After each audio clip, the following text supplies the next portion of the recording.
A indignação do Andrés Gomes no apito final reflete muito o que eu sinto e que com certeza você aí também está sentindo depois dessa eliminação do Vasco na semifinal do Campeonato Carioca.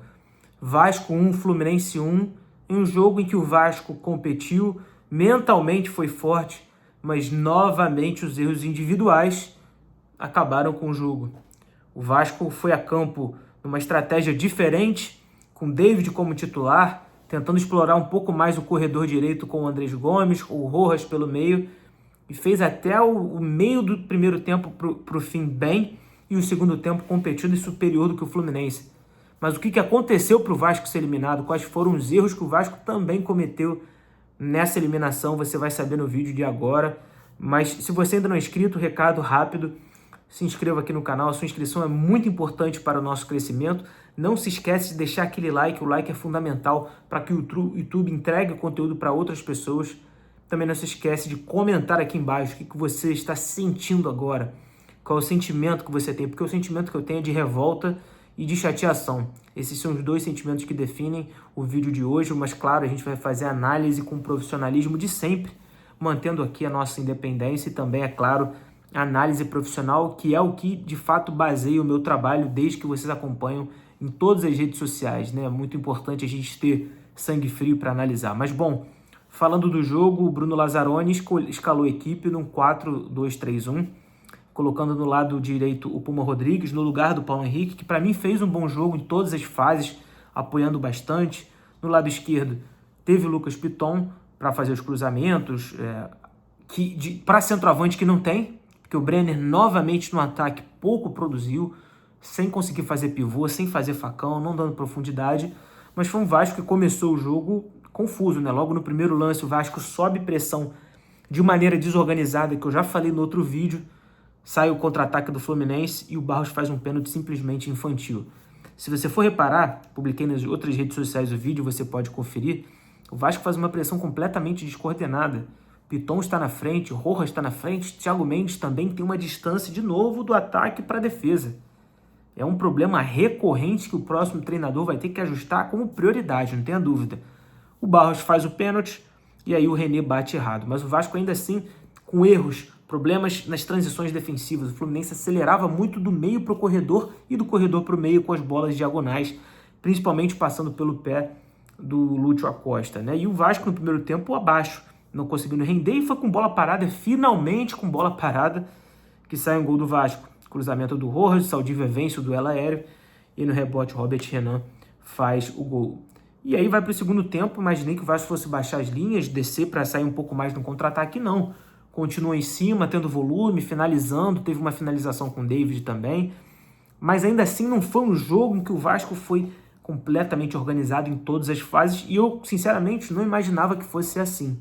Até porque não tem nem treinador, o Vasco teve poucos treinos com o Lazzaroni depois da partida com o Santos e estava cometendo, sinceramente, poucos erros também na saída de bola.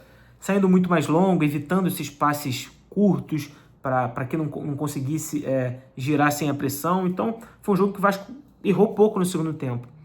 Mas aí, numa bola parada de novo, em que o Saldívia faz uma falta que, na minha visão, era evitável, sai o cruzamento e aí pênalti do Barros, mão na bola. O Barros foi quem falhou justamente no lance crucial na final da Copa do Brasil contra o Corinthians.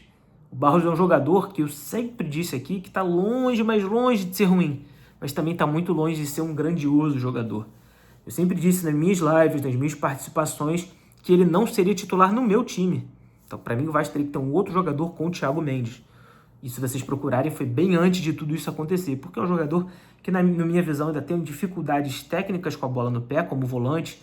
Para analisar um volante, o giro com a bola no pé de costas, as bolas longas, finalização, ele não é um volante completo, mas que ajuda demais o elenco e pode ser um 12º jogador. Esse é um dos problemas que o Vasco não corrigiu.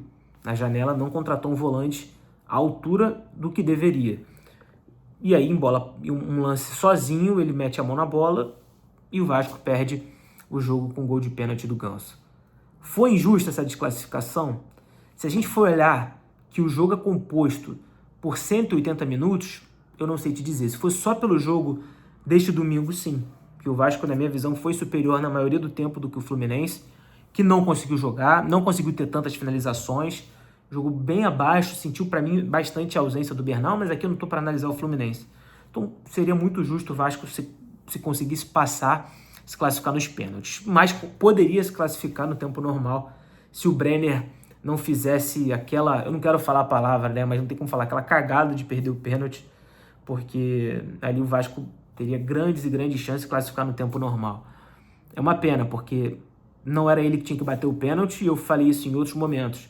O jogador estava sem tocar na bola, não estava finalizando, e era para o Puma Rodrigues, que estava confiante, que costuma perder pênalti, embora tenha perdido já esse ano, na minha visão, ser o cobrador. Isso não é ser engenheiro de obra pronta, mas o jogador tem que ter o feeling ali do que acontece. Mas o Vasco foi eliminado e o próximo treinador, como eu disse, vai ter trabalho. A minha opinião seria a mesma se o Vasco fosse classificado. Foi um jogo em que competiu, mas ainda há problemas de organização defensiva, de equipe não ser agrupada, de conceder espaços para equipes rápidas no meio, e isso minam qualquer trabalho, né? Esses erros minam qualquer trabalho. Vasco vai ter 12 dias para poder agora pensar no jogo contra o Palmeiras, e o próximo treinador vai ter que começar a trabalhar de trás para frente. Hoje já melhorou um pouco na bola parada defensiva, o pênalti saiu de fato no cruzamento, mas acho que foi bem nesses posicionamentos. Achei que o Saldívio e Robert Renan, na maioria dos duelos, conseguiram se virar bem, e não foi uma desclassificação que a gente também pode se sentir tão injustiçados assim.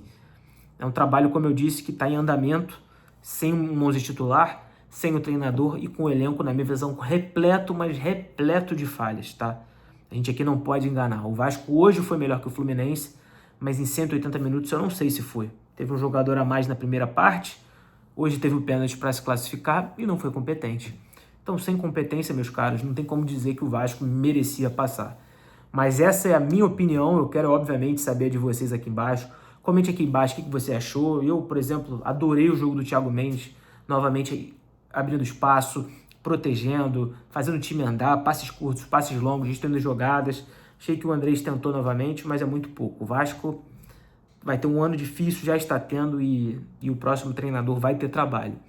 Novamente, janela do meio do ano vai servir de novo para corrigir rota, mas eu quero saber de vocês aqui embaixo. O que vocês acharam do jogo? Quem errou? A culpa foi do Barros? A culpa foi do Brenner? O que você está achando do Spinelli, que também hoje entrou e pouco participou?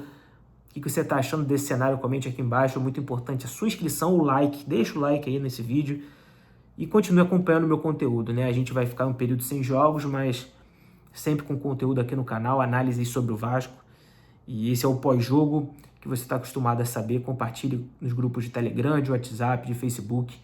E vamos continuar ligado. Tem muita notícia para sair, muita análise, e você acompanha tudo no Tática Vascaína, porque eu mudo a sua forma de ver o Vasco jogar.